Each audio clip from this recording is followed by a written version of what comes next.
Ninashukuru Mungu kuwa mbele zenu. I thank God for getting this opportunity to be here today. Ni mara ya kwanza kusimama kwenye madhabahu haya. This is my first time standing here at the Nolanga Church. Ninashukuru kwa uongozi wa kanisa la Nolanga. I appreciate the leadership team and the elders of Nolanga Church. Ninashukuru pia na watumishi wote wa kanisa la Betheli. I also thank my fellow ministers from the Betheli Church. Mungu atubariki sote. May God bless us all. Kwa majina naitwa Juma. My name is Juma. Hilo ndo jina langu. That is my name. Kwa huduma ni mtumishi katika kanisa la Betheli. And I pastor the Church of Bethel. Ninamshukuru Mungu kwa kuwa hapa mbele zenu leo. I am so very humbled for being here today. Neno letu la leo linatoka katika kitabu hicho ambacho tumetoka kusoma. We are going to share a word from the same Bible reading that we've just heard. Wagalatia sura ya 6 mstari huo wa 7 mpaka 10.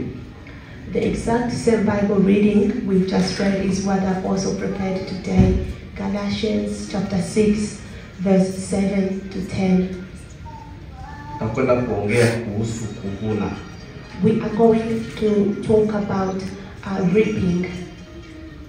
Ninaamini hakuna anayeweza kuvuna asiyepanda. I believe you cannot reap if you haven't sowed. Na hauwezi kupanda kama hauna shamba. And you can't sow without having a garden or a farm to do so.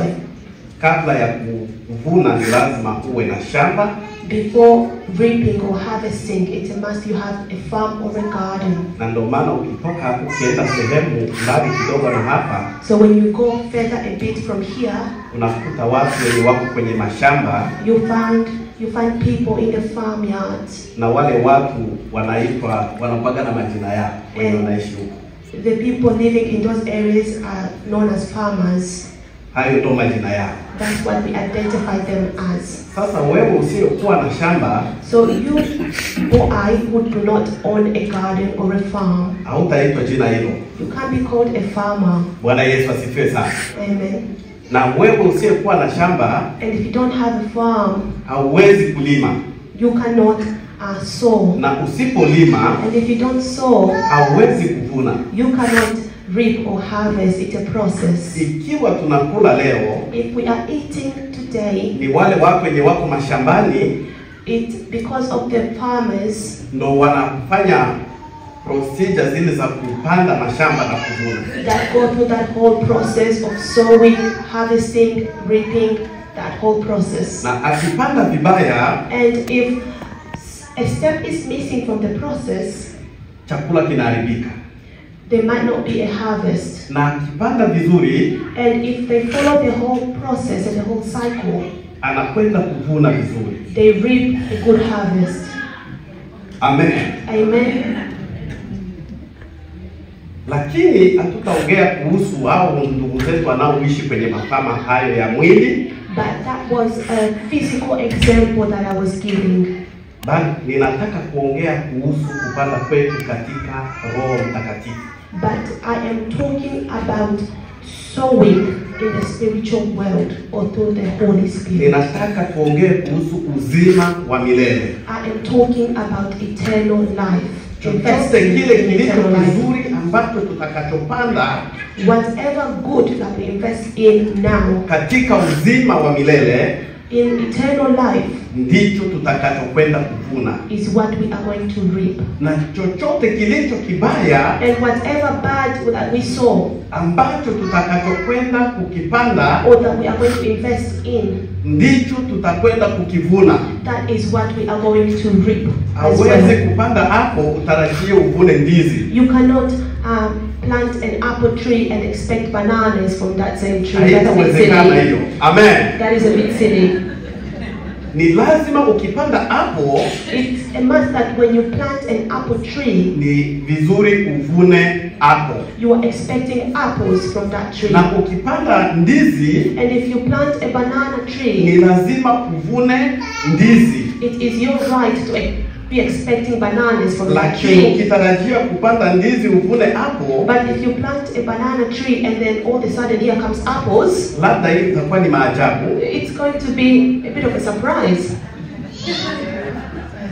Amen. Amen.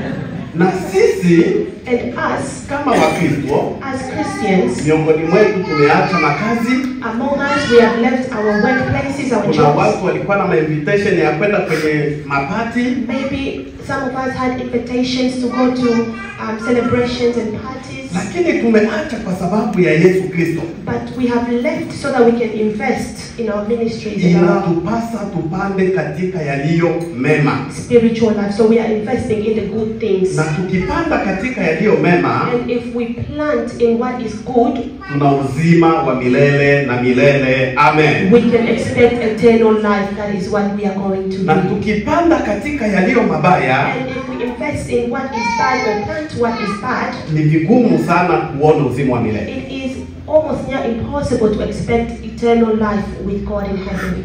Bwana Yesu asifiwe sana. Amen. Maana yeyote anayepanda katika mwili Because he who plants in the flesh, atakwenda kuvuna yaliyo ya mwili, they are going to reap destruction. kwa sababu wewe unapanda katika mwili. Because you are investing in the evil things of the Ni world. lazima ukwende kuvuna yale yaliyo ya mwili, So it's a must that you are going to reap what you have na also ukipanda planted. katika uzima wa milele, But if you invest in what is good, or if you do good, siku moja na kuhakikishia utakwenda kuona uso wa Bwana. I can assure you, you've got a place in eternal life. Tusichoke kutenda mema. So do not get tired of doing good things. Sisi walioko hapa, As who are here this morning, Mungu hajui kabila, God does not look at color. Mungu hajui huyu ni Mngereza wala huyu ni Mswahili wala huyu ni nani, God doesn't look at our nationalities or where we're from or our backgrounds. bali Mungu anatuunganisha sote tuvune katika uzima wa milele na milele. God connects all of us together so we can reap and sing praise with Him in eternal life. Hajui kama umetoka Marekani, kama umetoka Uingereza, kama umetoka Afrika, kama umetoka Asia. He couldn't care any less if you're from America, Asia, or England. Mahali popote pale utakapokwenda utakuta Mungu, watu wanaabudu. Wherever you are, there are places of worship. People are worshiping God. Ndugu zangu katika Kristo, My beloved, sitaki kuwachosha. I didn't want to take up too much of your time today. Ninaamini hapa Nolanga mnahubiri kila itwayo leo. And I believe here at Nolanga we gather every Sunday. Na sisi huko tunakotoka, And where we come from as well, from Bethany Church, kila itwayo Jumapili tunaabudu Mungu. every Sunday we meet together and we praise God. Neno langu ambalo ninataka leo tupeleke sote So what I wanted to encourage us this morning ni kwamba tupande katika uzima wa milele. is to invest in our eternal life. Na tukipanda katika hayo maisha, Is doing what is good, and if we do so, tutakwenda kuona uso wa we Bwana. are going to meet God in heaven one day. Kwa sababu yeye, kama mama alivyotoka kusoma hapa kitabu katika John ile 3:16, Because as the previous Bible verse that we read in John 3 and verse 16, alikwenda kutoa uzima wake kwa ajili yangu mimi na wewe tupate kupata maisha yaliyo mema. that the Son of God gave His own life so that you can get eternal life as well. Lengo la yeye kutoa maisha yake The purpose of Him giving Himself up for ni sacrifice kwa sababu wewe ufike kwake, is to make a connection to where you are. na kufika kwake ni lazima tupande yaliyo mema. And for us to get to where He is, it's a must we do what is good or invest in what is good. Ukipanda yaliyo mema, If we invest or do good, uzima wa milele umo ndani yako. you've got eternal life waiting for you. Neno hili May this word liwe kwenu be an encouragement Na to kwangu us pia. all and to myself as well. kwa jina la Yesu. In the name of Jesus. Amen. Amen. Amen.